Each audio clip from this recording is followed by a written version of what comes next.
안녕하세요. 저는 포천시 지속가능 발전 협의회 환경분과장을 맡고 있는 김희준이라고 합니다.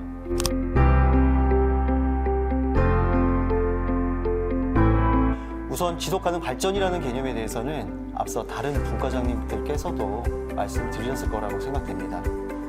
혹시라도 몰라서 지속가능 발전에 대해 환경 쪽 입장에서 간략히 말씀드리겠습니다. 산업혁명 이후에 대량 생산과 대량 소비가 시작되었습니다. 그래서 여러 가지 대형 환경 재앙이 발생했었죠. 예를 들자면 과거부터 런던 스모그, 특정 산업을 통한 이따이따이병, 미나마타병, 그리고 오중층 파괴나 지구온난화를 통한 이상기후 등이 있었습니다. 결국 이런 환경 재앙을 통한 환경 비용이 발생하게 됩니다.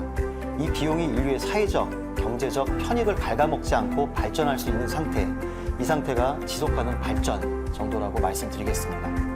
이 지속가능 발전이라는 개념은 지속가능 발전 목표를 수립하면서 더 구체화되었습니다. 2015년 파리 기후협약을 통해서 사회, 경제, 환경 분야의 17가지 목표를 제시했는데요. 구체적인 목표는 저희 지속가능 발전 협의회 홈페이지에서 확인해 보시면 되겠습니다. 이 파리 기후협약에서 제일 중요한 부분은 지구온난화로 인한 기온 상승을 산업화 이전 대비 2도 이내로 막자는 내용입니다. 더 나아가서 웬만하면 1.5도 이상 기온을 올리지 말자가 주된 내용이었습니다. 그렇다면 왜 2도와 1.5도란 말이 나왔을까요? 여기서 티핑 포인트에 대한 설명을 먼저 드려야 할 것 같습니다. 티핑 포인트는 갑자기 뒤집히는 지점이라는 뜻입니다. 의자로 비유하자면 의자의 뒷다리로 지탱하다가 뒤로 넘어가는 순간이죠. 마케팅에서는 좋은 의미로 쓰이기도 하지만 환경에서는 그동안 누적되어 왔던 환경에 대한 작은 무관심들이 쌓여서 기후변화로 인한 환경재앙을 더 이상 되돌릴 수 없는 단계란 뜻으로 쓰입니다. 그러니까 지구 대기 온도가 서서히 상승하다가 돌이킬 수 없이 급격하게 기후변화가 일어나 회복이 불가능한 온도가 2도에서 4도 상승할 때라고 많은 과학자들이 주장하고 있는 거죠. 그래서 파리 기후협약에서는 3도를 산업화 이후 지구 평균 기온 상승 티핑 포인트로 삼았고 3도까지 다다르지 않게 하기 위해서 2도를 마지노선으로 삼은 겁니다. 일각에서는 이미 티핑 포인트를 지나쳤다고도 하지만 인류가 지나온 길에는 늘 희망이 있었기 때문에 지나쳤다고 생각하고 싶지는 않습니다. 보통 이런 종류의 이야기를 드리면 대체로 두 가지 반응들을 보이세요. 도대체 2도 정도 오른다고 뭐가 문제인데 평상시에도 2도 정도는 오르고 내릴 수도 있잖아 라는 반응하고 지구온난화는 음모론이야, 과거에도 빙하기하고 열대기가 반복돼 왔었어 라는 반응들이시죠. 맞습니다. 지구는 주기적으로 기온이 오르기도 하고 내리기도 했었습니다. 하지만 당시의 기후변화 시기에 지구는 최소 5번의 대멸종 시기를 겪었습니다. 각각의 대멸종 시기에 빙하기와 온난화는 수천, 수만, 수십만 년에 걸쳐서 천천히 반복해서 일어났죠. 남극에는 65만 년 동안의 빙하가 쌓여있습니다. 그 빙하를 통해 얻은 결과는 대기 중 이산화탄소 농도에 따라서 빙하기와 온난화가 반복된다는 점이었습니다. 즉 이산화탄소가 늘어나면 기온도 올라간다 입니다. 태양열을 더 많이 가둬서죠. 자, 65만 년 동안 이산화탄소의 양이 300ppm이 넘은 적이 없었습니다. 지금은 얼마일까요? 2022년 5월 기준으로 421ppm입니다. 18세기 중반 산업혁명 시기 약 280ppm에서 50%가 증가한 양입니다. 지구 역사상 산업혁명 이후 인간에 의해 가장 빠르고 강하게 이산화탄소가 증가한 거죠.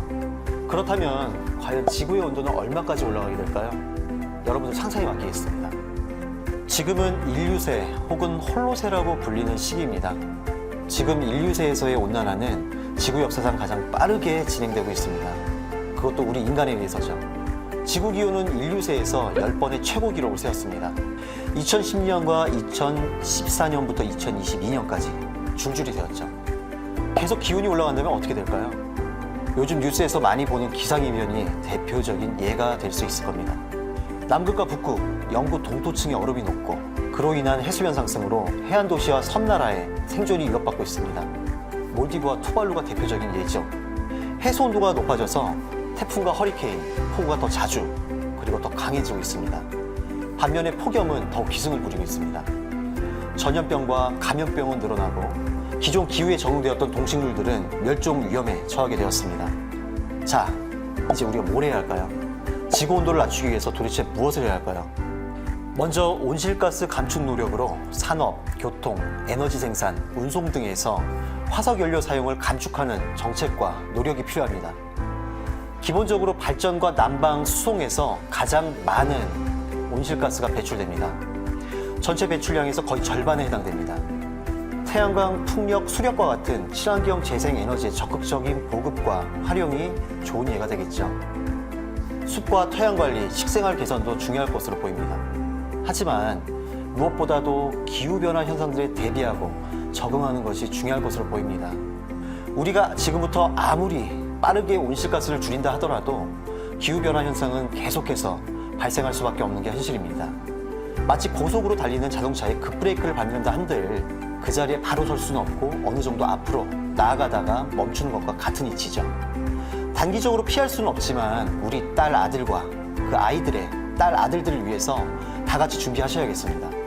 현재 유엔에서는 이산화탄소를 포함해서 6가지 온실가스를 정하고 해당 온실가스의 국가별 배출량과 감축량을 정해서 매 6에서 7년마다 평가 보고서를 만들고 있습니다. 국가별로 온실가스 배출 총량과 배출 분야별 감축 이행량을 평가하고 있죠. 감축 이행 약속을 지킨 나라는 아직 한 군데도 없습니다. 왜일까요? 파리 기후협약 이후에 지속가능 발전 목표를 정했을 때 이 목표는 각국으로 전달됐습니다. 각 국가는 광역 지자체로 목표를 전달했고 광역 지자체는 시군 지자체로 목표를 전달했습니다.